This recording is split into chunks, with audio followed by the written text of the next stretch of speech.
Olá, meus queridos irmãos e amigos, sejam todos bem-vindos mais uma vez aqui no nosso canal, para agora juntos prepararmos a nossa reunião Vida e Ministério Cristão da semana 10 a 16 de junho. Temos muitas partes interessantes e tenho certeza que vai ajudar vocês em sua preparação. Então vamos juntos para o nosso vídeo.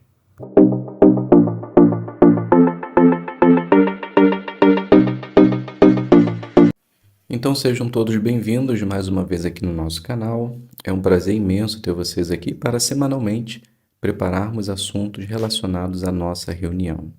E hoje, agora nesse vídeo, estaremos preparando tesouros da Palavra de Deus que tem o tema Paz. Fortaleça a confiança da sua família na organização de Jeová. Então podemos iniciar da seguinte forma.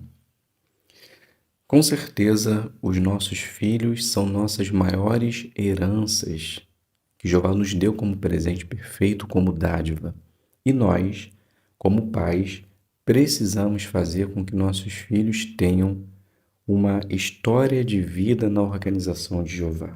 Ou seja, fortaleça a sua confiança na organização de Jeová, para que, assim como nós, eles possam fazer a vontade de Deus até o fim de suas vidas.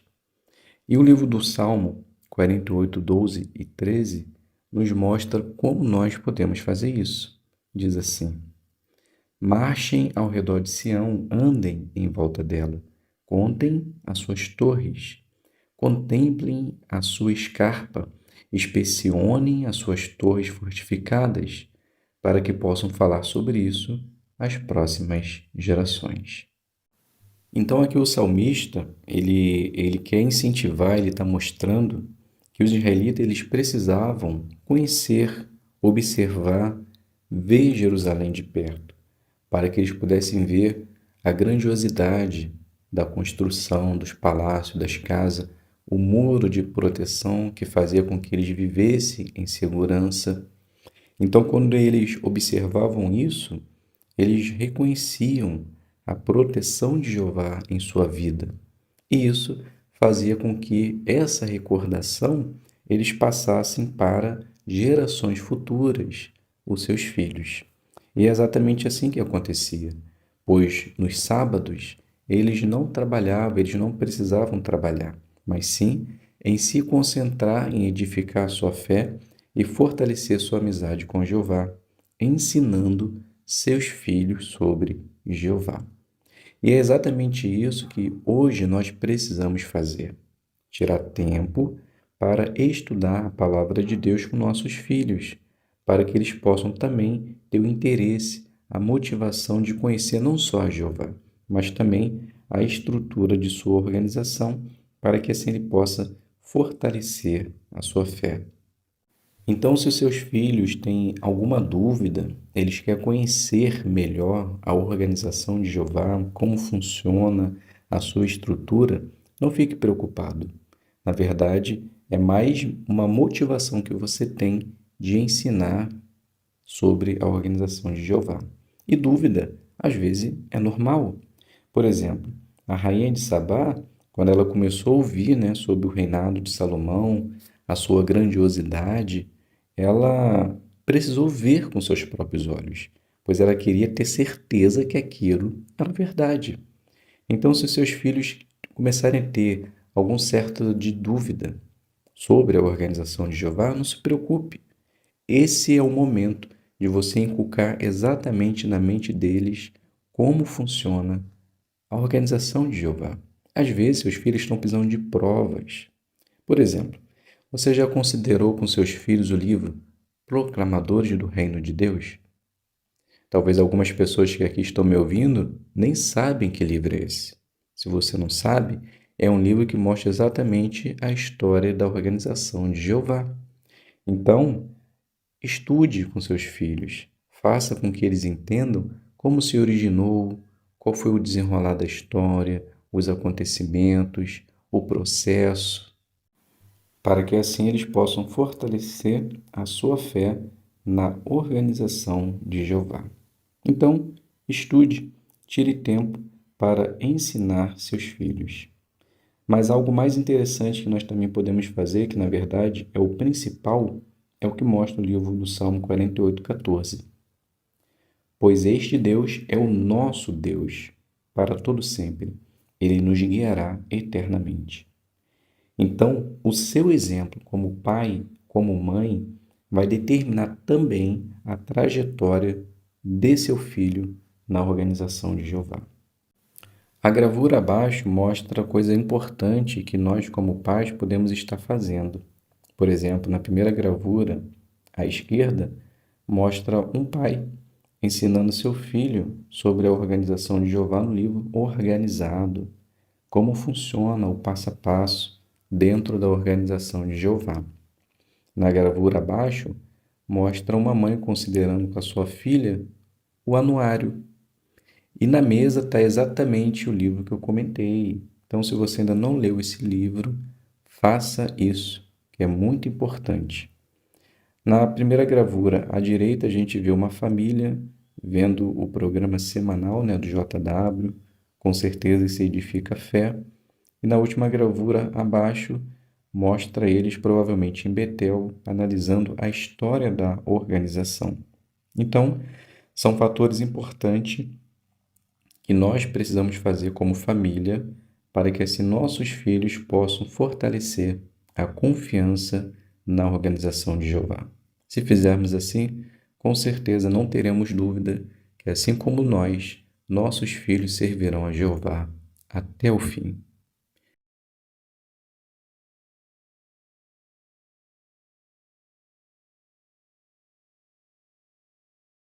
E vamos agora preparar duas partes importantes. Coragem, o que Jesus fez é a primeira. Ela tem 7 minutos e será feita à base de consideração. Então, se você está com essa designação, você pode escolher ou entre mostrar o vídeo ou fazer a leitura do texto. É opcional. Eu vou fazer a leitura do texto que diz assim: Ele entrou então em Jericó e estava atravessando a cidade. Um homem chamado Zaqueu estava ali. Ele era chefe de cobradores de impostos e era rico. Pois bem, ele estava tentando ver quem era esse Jesus, mas não conseguia por causa da multidão, pois era baixo. De modo que correu na frente e subiu num sicômoro, a fim de vê-lo, pois ele estava para passar por ali. Então, quando Jesus chegou ao lugar, olhou para cima e lhe disse: Zaqueu, desça depressa, pois hoje tenho de ficar na sua casa. Com isso, ele desceu depressa e o recebeu alegremente como hóspede. Quando viram isso, todos começaram a resmungar. Ele foi se hospedar na casa de um homem que é pecador. Então, após a leitura, temos duas perguntas, aonde os irmãos terão a participação. Então, a primeira pergunta é: por que talvez algumas pessoas evitassem Zaqueu? Então, podemos responder da seguinte forma: porque ele era rico e não era estimado pelo povo. Isso porque em seu trabalho ele cobrava impostos deles, algo visto como traição e exploração em benefício do Império Romano. E ele não só era um cobrador de imposto, ele era o líder, o chefe dos cobradores de impostos. Então, com certeza, o ódio, a raiva dos judeus era maior ainda. E a pergunta parte B, mesmo assim, o que motivou Jesus a pregar as boas novas para eles? Então Jesus ele percebeu que ele tinha fé, mesmo que fosse pequena, mas foi necessário para ele agir e agiu, subindo numa árvore. Jesus também queria aproveitar a oportunidade e mostrar que ele veio para salvar os pecadores, pois Zaqueu era um, e agindo dessa forma, ele mostrou que ele era imparcial, deixando para nós um excelente exemplo. Então, após a consideração à base dessas perguntas, você pode passar para a parte final, que é o resumo. O que aprendemos de Jesus? Ou você explica mais alguma situação ou pede para alguém fazer a leitura. Precisamos ter coragem para pregar a mensagem do reino a todos de modo imparcial. Então, com certeza, Jesus ele deixa uma excelente lição para nós, principalmente nós que temos a oportunidade de evangelizar, levar a palavra de Deus. Não podemos ver posição social, cultura, etnia, a forma como a pessoa vive, se ela é de uma outra denominação.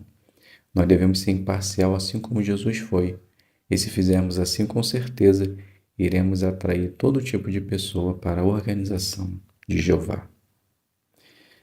Vamos agora fazer a segunda parte, que é coragem, imite Jesus. Então, também será feita a base de consideração. Estaremos fazendo a lição 6. Ame as pessoas, coragem, confie em Jeová. O Espírito Santo de Jeová, ele deu poder para Jesus pregar.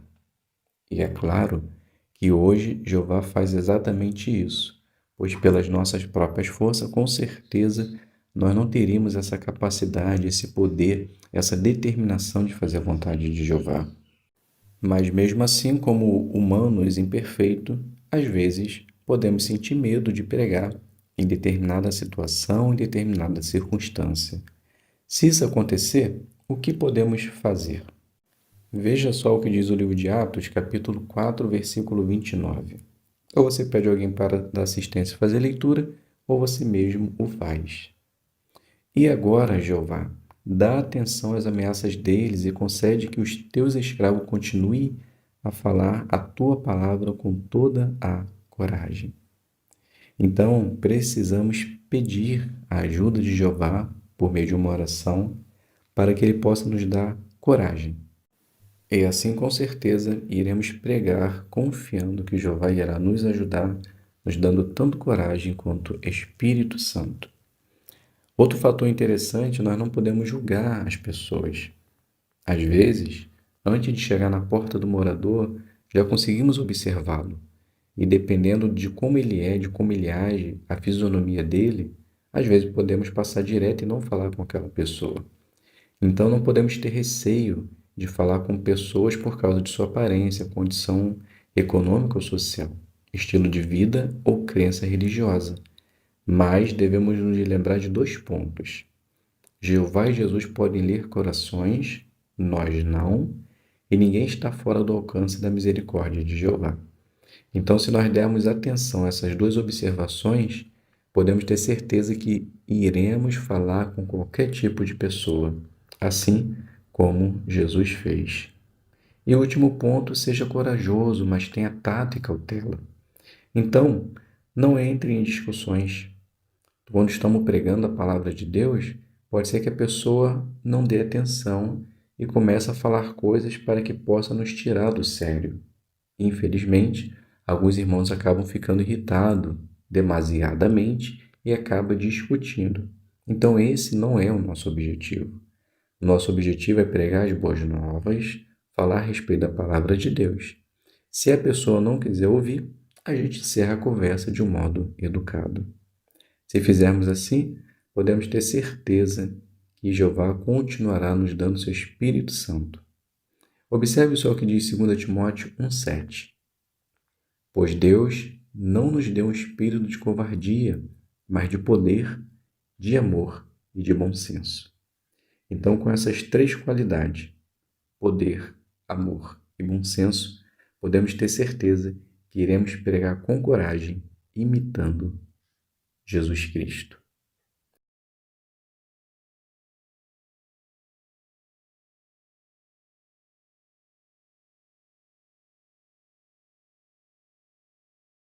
Que é a seção 4, enviados pelo Espírito Santo.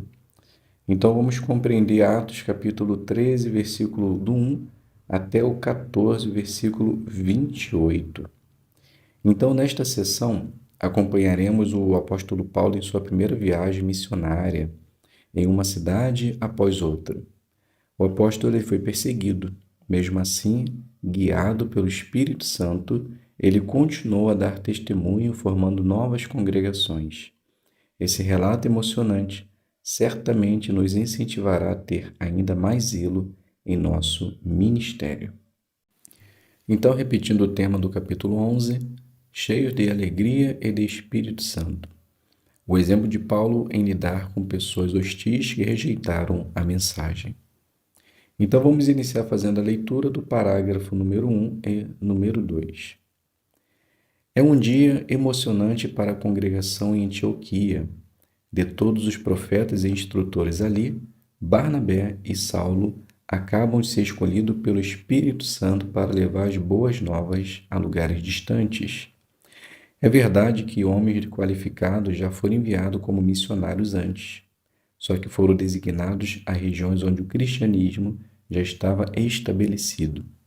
Dessa vez, Barnabé e Saulo, junto com João Marcos, que servirá como assistente, serão enviados a lugares onde as pessoas praticamente nunca ouviram as boas novas.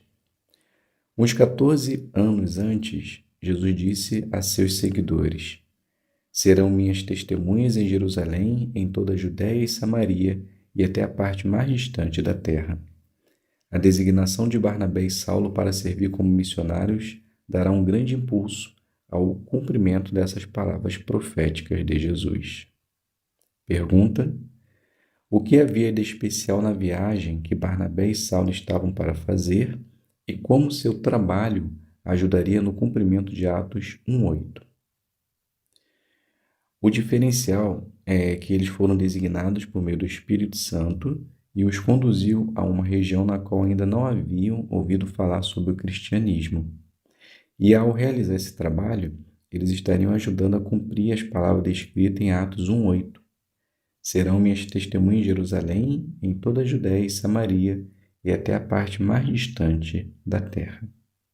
Subtítulo: Separados para a obra. Hoje, graças a invenções como o automóvel e o avião, as pessoas podem viajar grandes distâncias em apenas 1 ou 2 horas. Mas não era assim no primeiro século, era comum. Naquela época, a principal forma de viajar por terra era caminhar, muitas vezes por terrenos acidentados. Um dia de viagem, em que normalmente a pessoa percorria apenas uns 30 quilômetros, era muito cansativo. Assim, apesar de Barnabé e Saulo certamente estarem ansiosos para começar sua designação, eles sabiam que seria necessário muito esforço e abnegação para cumpri-la. Pergunta: o que tornava difíceis as longas viagens no primeiro século? O que tornava difícil era a falta de transporte, pois naquela época só daria para viajar ou a pé ou usando algum animal. Eles também poderiam ser assaltados e encontrar pessoas que poderiam desviá-los de seu destino. Dando continuidade à leitura do 4. Mas por que o Espírito Santo orientou especificamente que Barnabé e Saulo fossem separados para a obra? A Bíblia não diz, mas sabemos que o Espírito Santo orientou a escolha desses homens. Não há indicação de que os profetas e instrutores em Antioquia tenham contestado essa decisão. Em vez disso, eles deram pleno apoio à designação. Imagine como Barnabé e Saulo devem ter se sentido quando seus irmãos espirituais, sem invejá-los, jejuaram e oraram, lhes impuseram as mãos e os deixaram ir. Nós também devemos apoiar aqueles que recebem designações teocráticas, incluindo os homens designados como superintendentes nas congregações. Em vez de termos inveja dos que recebem esses privilégios, devemos ter a mais alta consideração por eles, em amor, por causa do trabalho deles. Então, a pergunta parte A: o que orientou a escolha de Barnabé e Saulo e como seus companheiros cristãos reagiram a essa designação? Então, foi o Espírito Santo. E a reação de seus irmãos foi positiva, pois eles deram apoio a seus irmãos. Eles jejuaram e oraram e impuseram suas mãos sobre eles, com sinal de aceitação à sua nova designação. Parte B: como podemos apoiar aqueles que recebem designações teocráticas? Devemos ter consideração e amor pelo trabalho que eles realizam. Então, meus queridos irmãos e amigos, aqui a gente finaliza o nosso estudo e depois vocês podem fazer a consideração do quadro Barnabé, Filho do Consolo, certo? Então, muito obrigado a todos pela presença, fiquem todos na paz de Deus e até a um próximo vídeo, se Deus quiser.